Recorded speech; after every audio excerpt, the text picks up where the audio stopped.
Hey, it's the Cuddly Kobold, or Chish, whichever suits your fancy. And I'm here today with another video of me drawing. So today I wanted to talk, well, just yap in general, but today I wanted to talk a little bit about my process in what I do and how I do art, especially this relatively new kind of abstract style that I've been doing recently that people seem to really enjoy.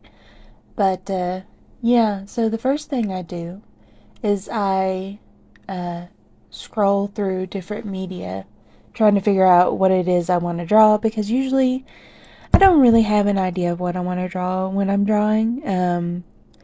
Yeah, I just normally through Pinterest, I just scroll through my feed, which is art mostly with a dash of crafting, a lot of cross stitching, some crochet, and a lot of different art.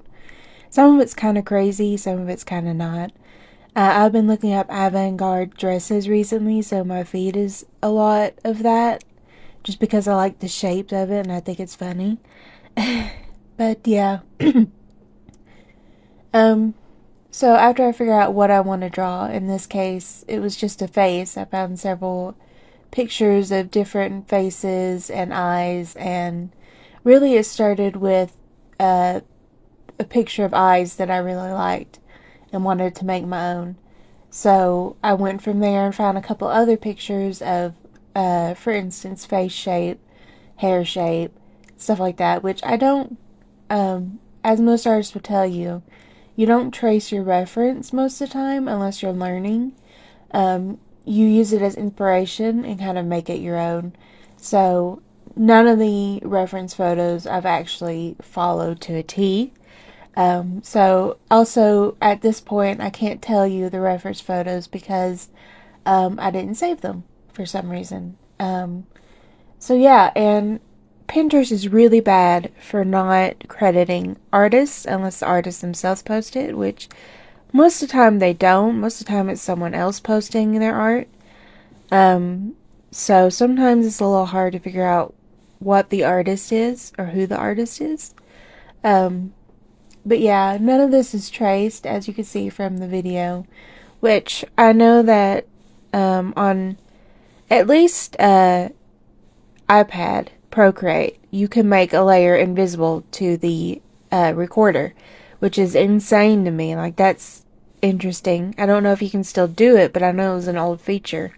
I don't know if you can do that with Clip Studio, because I'm using Clip Studio on my computer, and I'm recording using OBS, basically my screen. Now, I have tried recording me drawing with my phone over top of my drawing pad and drawing like that and recording like that, and it was really hard to do that. Like, so hard, and it's so much more pressure, because with this one, if I'm not liking what I'm doing, I can hit stop recording and just delete the recording. But with the phone, it's already set up, and it's really hard to set up, so it just takes a lot. So I don't know if I'll do that again, but I might. Anyway, back to the process. Once I have an idea of what I do, normally I sketch it out. In this case, I didn't. I just went for it, which is unusual for me. So this is an unusual kind of art piece for me. Now, I did used to do that. What I used to do is I would sketch it out in a sketchbook, and then I would go to my computer and just blob on colors and shapes from my sketchbook, which is kind of what I did here. I'm kind of trying that out because I felt like it. Sometimes the sketching process takes all my artistic energy, and by the time I'm done with that, I don't feel like painting it.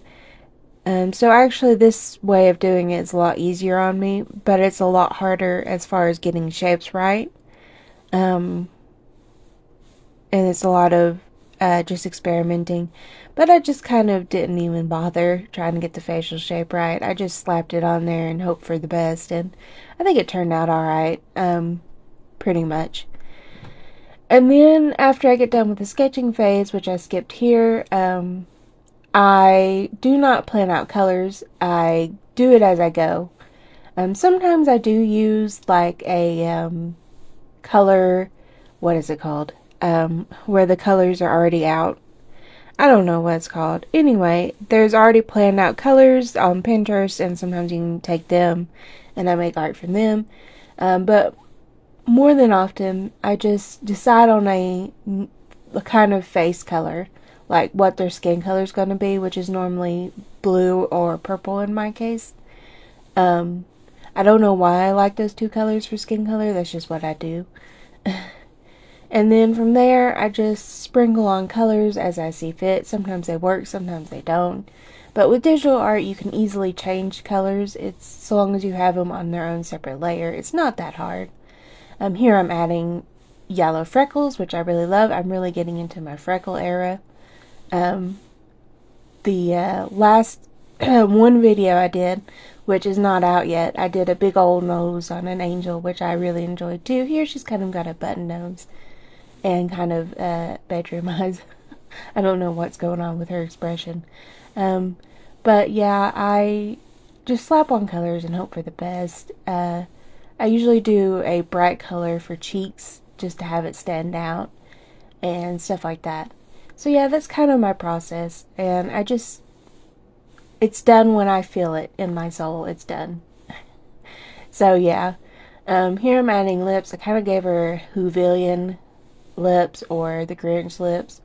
I did go back and erase it a little bit and make it smaller, just because I felt like it. I didn't feel like it looked great. I still don't feel like the lips look great, but I didn't bother go back to make new lips.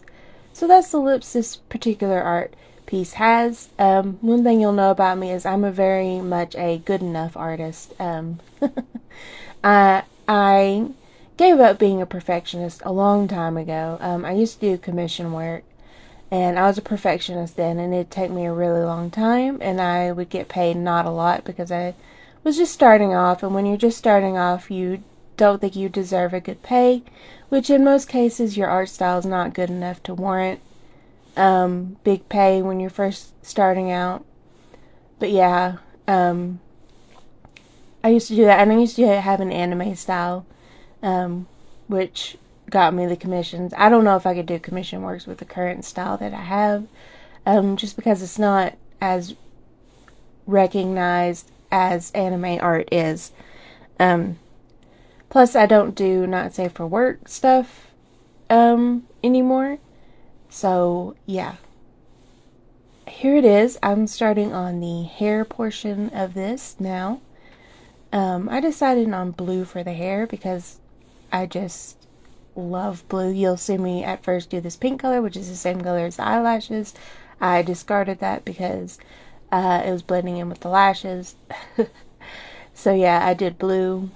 And yeah, that's pretty much all for my process of this particular drawing. There isn't any heavy meaning to it. I have this philosophy that not every art piece has to have a meaning to it, you know? Some of my art pieces do. They're about chronic illness or mental illness, but this particular piece is just for fun.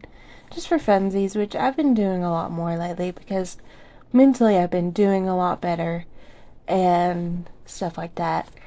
Now, I couldn't do art because my computer decided to burn its power source. I didn't have a surge protector, which is on me. It was really stupid not to have a surge protector. Have a surge protector for your computer, folks. But my computer, the power source fried on it. It just shut down one day while I was playing on it, and had to send it in for repairs, and it was gone for almost a week. And of course, when you don't have something, you want to do it. So I really wanted to do art. I really wanted to play The Sims, but I couldn't because I didn't have my computer. And that's all I have. Well, I have my iPad, but it's really hard to draw on it. I don't know how I used to do it. I can't do it anymore. I can't really draw on it anymore. It's a different skill set than drawing on your computer, basically. And I don't have that skill set anymore. But yeah, I eventually got my computer back and did several different art pieces. So I guess absence makes the heart grow fonder in this case. And I recently moved and didn't bring hardly any of my sketchbooks with me. I just brought my good sketchbook with me, which this sketchbook, you know how it is. You get a really good sketchbook and you don't want to draw in it because it's super expensive and good paper. And that's the case here. It's not for sketching, it's for final products.